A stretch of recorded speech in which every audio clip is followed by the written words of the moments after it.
নামাজ শুরু করতেই আপনার পাশে কে এসে দাঁড়ায়? এমন এক ঘটনা যা আপনার হুঁশ উড়িয়ে দেবে।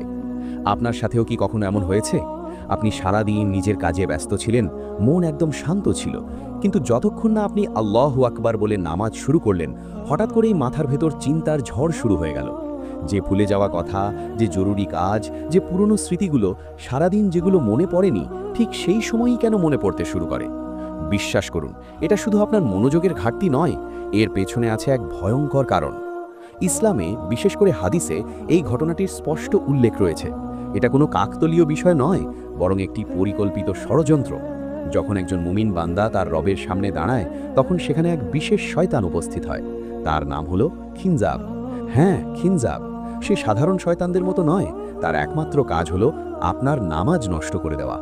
আপনি যতক্ষণ দুনিয়ার কাজে ব্যস্ত থাকেন, সে আপনার কাছে আসে না, কিন্তু যতই আপনি নামাজে দাঁড়ান, সে ছায়ার মতো আপনার এবং আপনার রবের মাঝখানে এসে দাঁড়ায়। এখন শুনুন, হাদিসে এই ঘটনাটি কিভাবে বর্ণনা করা হয়েছে। খিনজাব নামাজ পড়া ব্যক্তির একেবারে কাছে এসে যায়।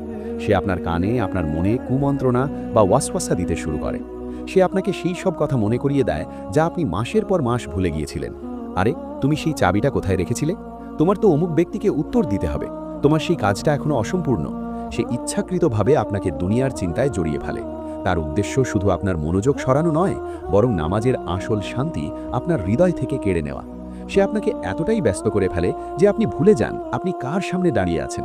আর তার সফলতা কি? তার জয় তখনই হয় যখন আপনি ভুলে যান আপনি কি পড়ছিলেন। আপনি বুঝতেই পারেন না যে আপনি 2 রাকাত পড়েছেন নাকি 3। মানুষ গুনতি ভুলে যায়, সিজদা ভুলে যায়, শরীর নামাজে থাকে কিন্তু মন থাকে বাজারে বা অফিসে।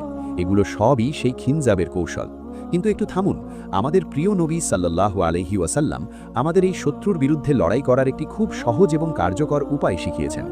নবী করিম সাল্লাল্লাহু আলাইহি ওয়াসাল্লাম বলেছেন, যখনই তুমি নামাজে খিনজাবের উপস্থিতি অনুভব করো বা তোমার মনোযোগ বিচ্যুত হতে থাকে, তখন সঙ্গে সঙ্গে আল্লাহর কাছে আশ্রয় চাও। মনে মনে বলো, আউযু বিল্লাহি মিনাশ শাইতানির রাজিম। তারপর বাম দিকে মুখ ঘুরিয়ে 3 বার হালকা করে ফুঁক দাও। হাদিসে এসেছে, তুমি যখন এটি করবে, তখন সে অপমানিত হয়ে সেখান থেকে পালিয়ে যাবে। তাই পরের বার নামাজে মন বিচলিত হলে ভয় পেও না, খিনজাবকে দূর করো। যদি আপনিও চান আল্লাহ আপনার নামাজের হেফাজত করুন, তাহলে কমেন্টে আমিন লিখুন। আর দিন সম্পর্কে এমন আরও ঘটনা জানতে এখনই চ্যানেলটি সাবস্ক্রাইব করুন।